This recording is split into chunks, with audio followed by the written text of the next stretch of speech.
So on a daily basis, I'm working with Chemsex users, and I'm also working in the National Institute for Public Health. That's a governmental institution responsible for epidemiology as a researcher, and we conducted the first in Poland study regarding Chemsex. So a few words today about Chemsex. What is that? How it works? Who are the users? And also what you can do. I mean, in practice, what you can do, how you can identify the users, including problematic users, and what are examples of successful interventions. What is Chemsex?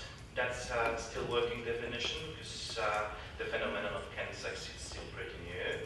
So it refers to the use of specific drugs.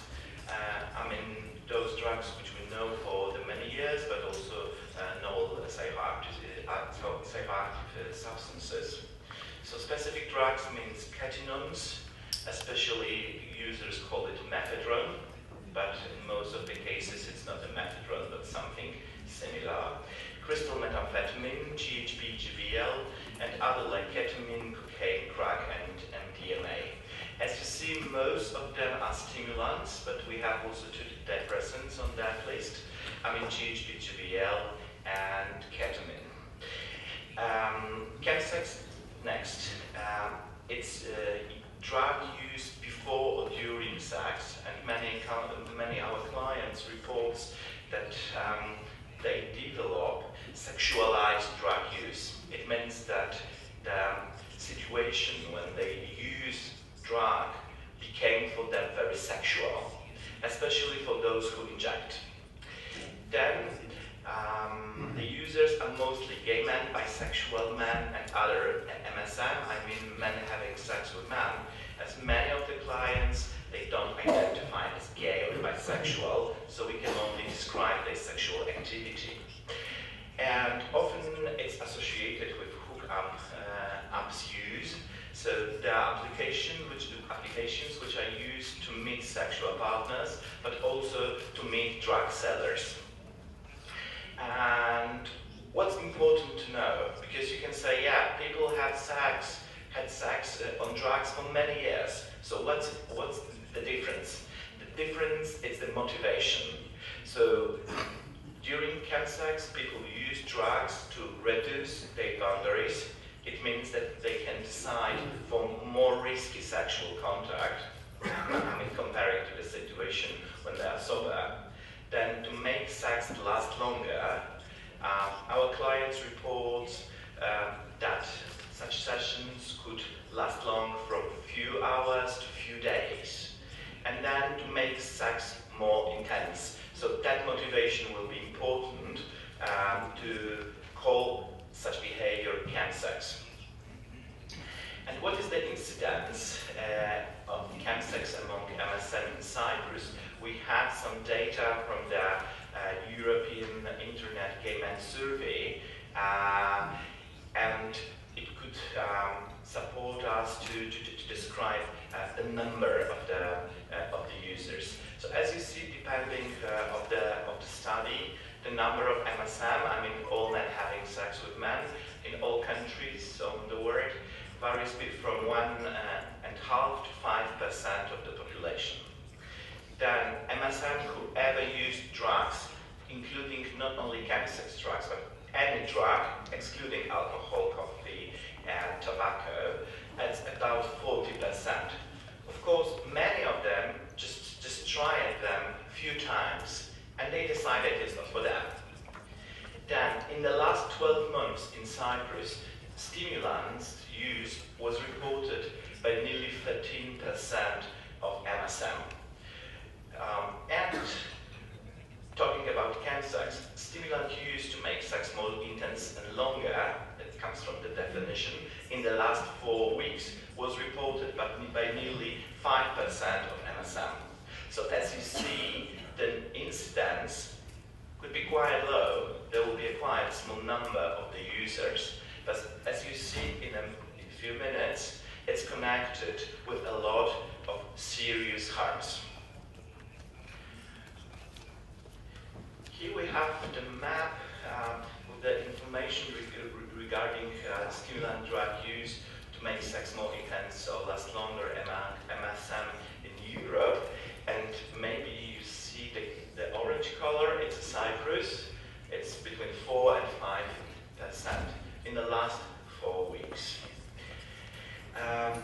important, just a short comment to that.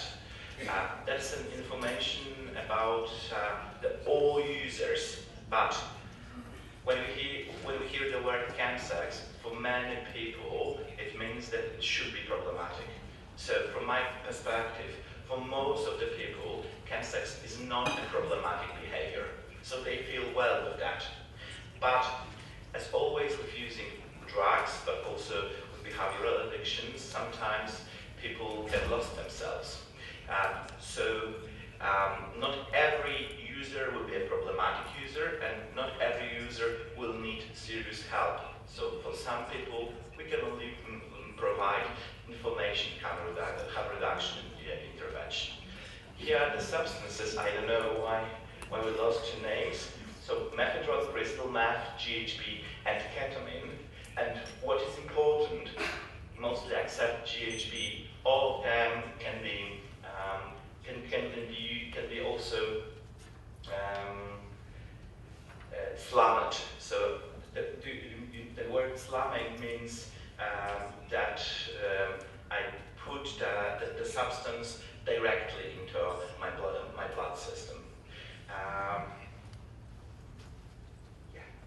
And now about potential harms. So as I said, in my opinion, Chemsex applies to the small part of the MSM community, but it's connected with the serious harms to physical health.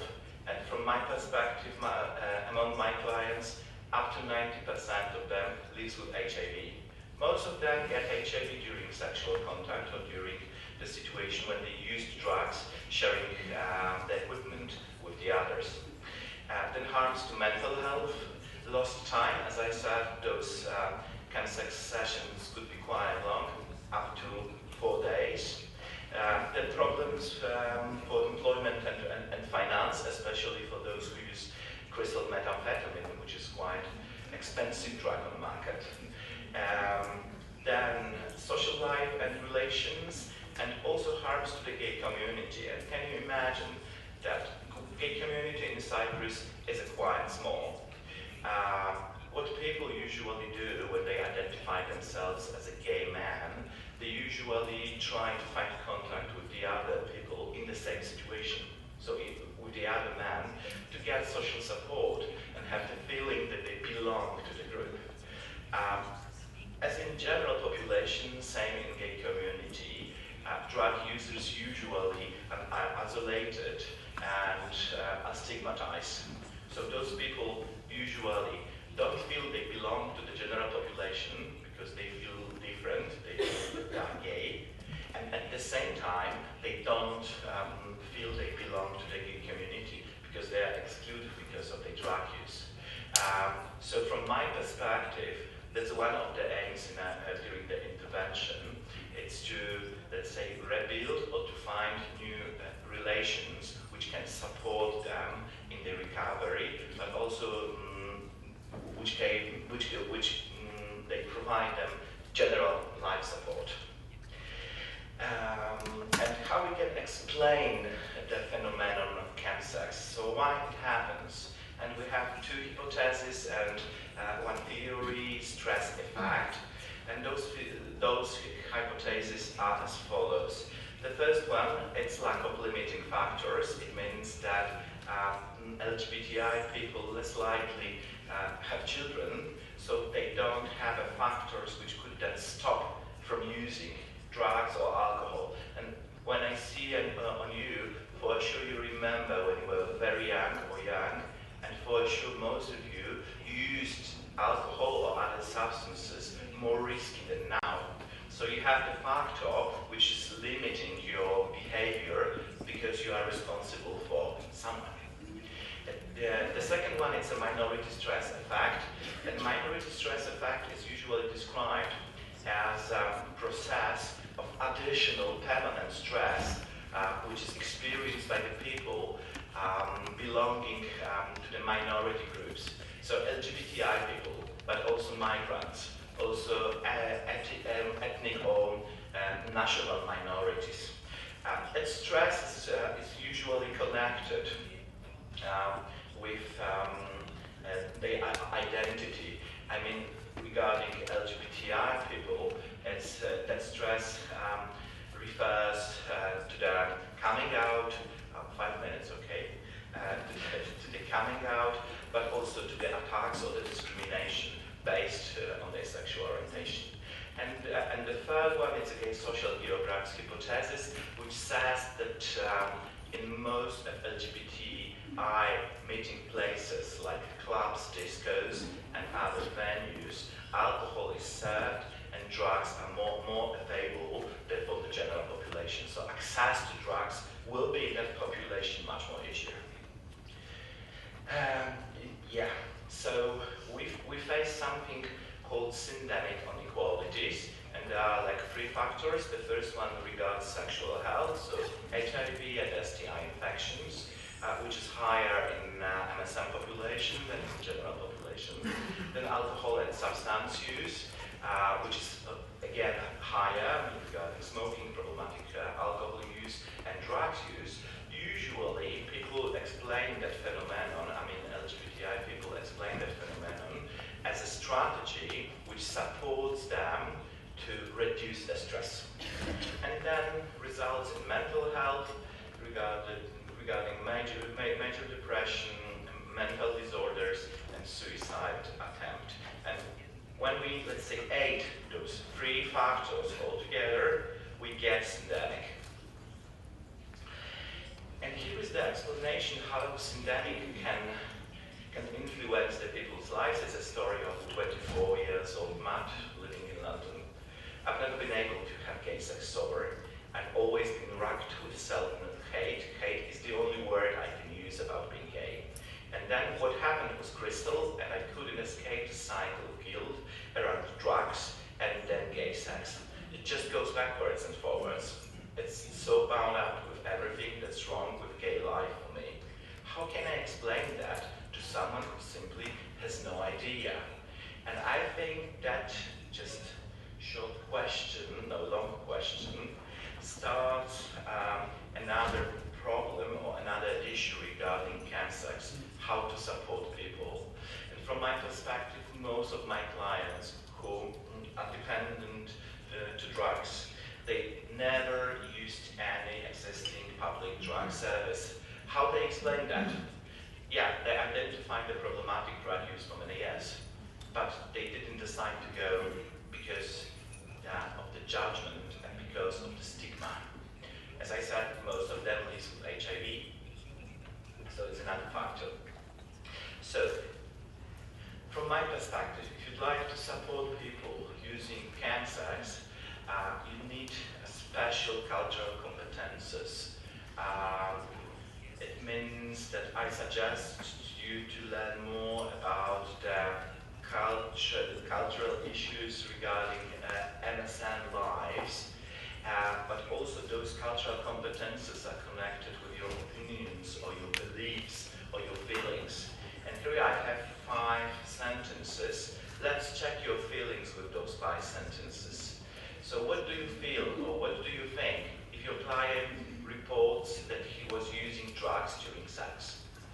What are your feelings if your client reports that he had multiple sexual partners? What do you feel if your client reports that he had up to 30 partners during the previous weekend and he was receptive in every other contact? Then, what do you think or what do you feel if he reports that he was fisted and engaged in other SM activities? And of course, that's very important not to judge people. Yeah, when I see those sentences, I think, yeah, for many people it could be shocking, like, yeah, surprising. So, short summary, and after that, I would like to show you a few tools which could be helpful if you'd like to identify problematic Chemsex users, and which could be helpful during the initial intervention. So, Chemsex is a part of the gay community, although it affects mostly the minority of them. So as we saw, it's around like 5 up to 10% of that minority. Not every chemsex is problematic, and many gay men can manage to use drugs without big problems. For a small minority of them, it could become problematic. Information is missing. I mean, the gay community can play a big role in promoting harm reduction strategies. And from my perspective, what we do, we cooperate with the gay community organizations.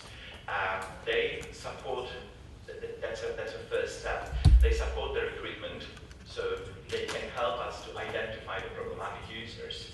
But also, representatives of the gay community knows gay community much more than the others, including gay venues, when we can enter to provide harm reduction.